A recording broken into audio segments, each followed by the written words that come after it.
So, we're sitting there.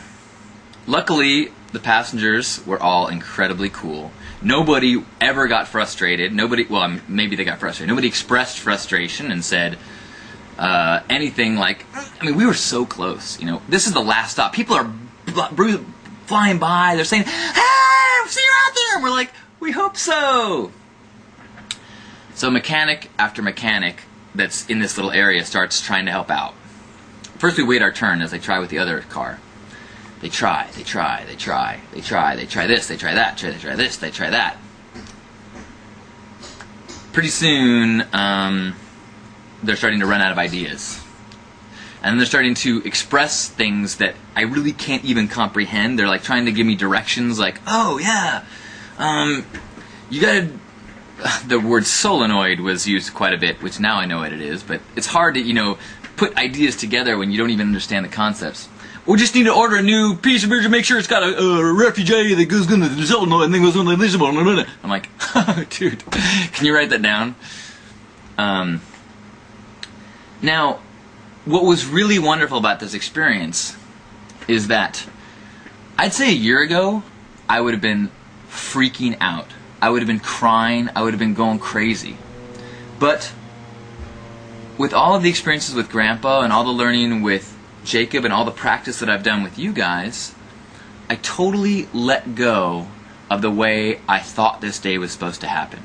I let go of the way I thought this week was supposed to happen. People started saying, well, what's probably going to happen is you're going to get towed to Reno and they'll get a mechanic to work on it there. Keep in mind, a tow to Reno is like $200 to $400.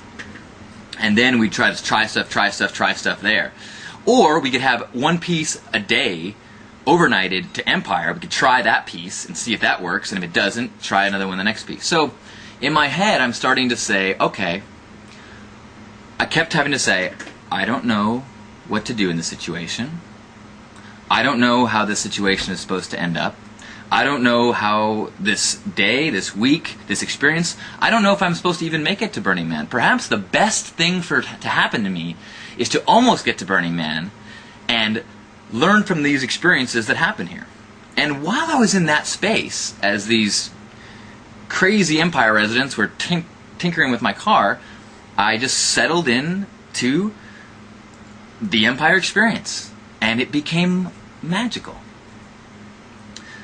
A friend and I hung out in front of the Empire store, and we kind of dubbed ourselves the Psychedelic Jay and Silent Bob, and so we hung out in front of the Empire store, pretending like we had trench coats on, hey, smoking weed, you know, and met all the crazy burners that were on their way into the city. I ended up seeing a lot of people that I didn't see all week, you know, but I ended up running into friends that were going through town on their way to Burning Man. Even better, I ran into Danger Ranger. Danger Ranger is like the sage prophet of Burning Man. He's not the one who started it. He's not the, you know, main organizer or anything. But in any video that I see, he's the one whose voice speaks to the way I feel about Burning Man. He's the one who always brings up the love that's a part of this experience. And he's also kind of like Grandpa. So he comes into town back from the you know, from the other direction, and we talk and we end up hanging out and interacting, and he's someone that I've kind of touched base with but never really had a talk with, and it was really amazing to really have this opportunity to connect with this man that I respect, you know, in a way that I respect very few people. Not that I respect few people, in a way that I respect very few people. And so I had surrendered. We now came to a place, we don't have a solution. This is what we're going to do. A friend is going to go in, a friend from our camp came through. And we said, they're like, yeah, we'll see you there. We're like, okay, I know you're excited, but we need your help because we need help right now. Will you go in?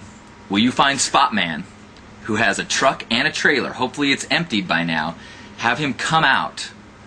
It costs $20 to go in and out. Come out. We'll fill the trailer with the stuff that's piled high in the RV.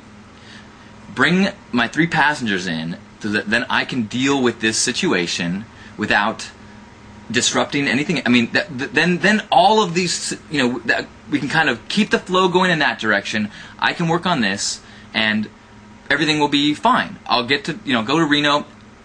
It could be Wednesday by the time I get, I'm thinking in my head it'll probably be Wednesday by the time I get to the playa, but I've surrendered. I don't know. That is apparently the way that this experience is supposed to happen. Or not. I don't know. But I'm not going to freak because it's not going the way I want it to. I was so good at not being at war with reality. It's hard not to I'm like, who is this person in this body? I'm like, give me a mirror because I don't recognize this person. I should be freaking right now. So we wait, and they're still tinkering, trying things, and I have the mechanic write things down, because I'm either going to tow it to Reno or order a part, and it's too late to order a part that night, and we'll do it in the morning, or I'll drive to Reno.